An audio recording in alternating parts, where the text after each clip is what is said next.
Hi friends, welcome back to our channel. ఈరోజు సీరియల్లో శౌర్య birthday రోజు శౌర్య అడిగితే శివనారాయణ వారి ఇంటికి తీసుకెళ్తుందా దీప. ఒకవేళ ఒప్పుకున్నా సరే ఎలాంటి కండిషన్స్ పెడుతుంది దీప, అవన్నీ ఈరోజు సీరియల్లో తెలుసు. ఈరోజు శౌర్య బర్త్డే రోజు శౌర్య అయితే వాళ్ళ అమ్మ దీప కార్తిక్ వాళ్ళని అడుగుతుంటుంది, నాన్న నేను మీతో వస్తాను నాన్న ఈరోజు అనగానే దీప అయితే వద్దు, అస్సలు వద్దు అని అంటూ ఉంటుంది. ఆ మాటలు విన్న శౌర్య అయితే ఎంతో బాధపడుతుంటుంది.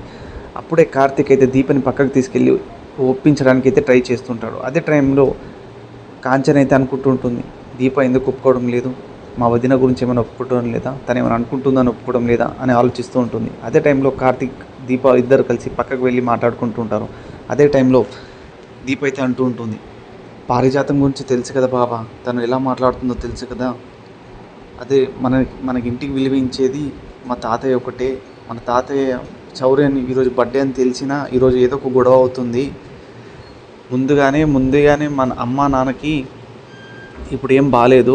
అలాంటి టైంలో ఇప్పుడు వెళ్ళి తీసుకువెళ్ళడము, ఇంకా చిన్నపిల్లలని తెలుసు కదా, వాళ్ళు అదో ఇదో మాట అనకుండా ఉండరు. ఆ మాట ఇంత అంత అయి పెద్దగా అయిపోయి అది ఇంకా పెద్దగా అయిపోతుంది బావా, అది నాకు ఇంకా పెద్దగా చేయడం అస్సలు ఇష్టం లేదు, నువ్వే ఆలోచించు అని అంటూ ఉంటుంది దీప.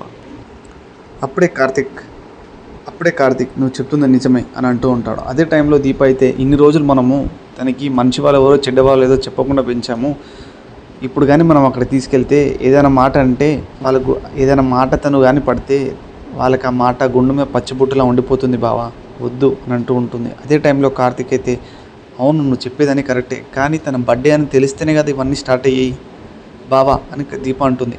కార్తిక్ నీకు అర్థమైందనే విషయం నాకు తెలుసు అని అంటూ ఉంటాడు కార్తిక్. అప్పుడే దీప అక్కడి నుంచి వెళ్ళిపోతూ ఉంటుంది.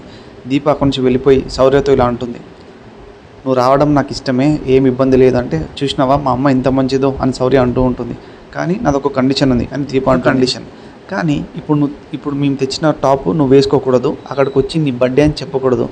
అప్పుడు శౌర్య అయితే అంటుంది, ఇదేంటి ఇది ఎక్కడ కండిషను, చెప్పు నాన్న నువ్వేనా అంటే, నువ్వు మమ్మీని ఒప్పించమన్నావు ఒప్పించగలిగాను, దీనికి మాత్రం నేను హెల్ప్ చేయలేను అని కార్తిక్ అయితే అంటూ ఉంటాడు. నేను ఎలా చెప్పకుండా ఉండగలను నాన్న, ఈరోజు బర్త్డే కదా నాది, నేను ఎలా చెప్పకుండా ఉండగలను అని శౌర్య అయితే అంటూ ఉంటుంది. అదే టైంలో ఇక నీ ఇష్టం, నువ్వు వస్తానంటే ఇలా రా, లేకపోతే సాయంత్రం మేమే ఫాస్ట్గా వస్తాం అని దీప అయితే అంటూ ఉంటుంది. అదే టైంలో ఇది ఎక్కడి ట్విస్ట్ రా నాన్న అని శౌర్య అయితే అనుకుంటూ ఉంటుంది.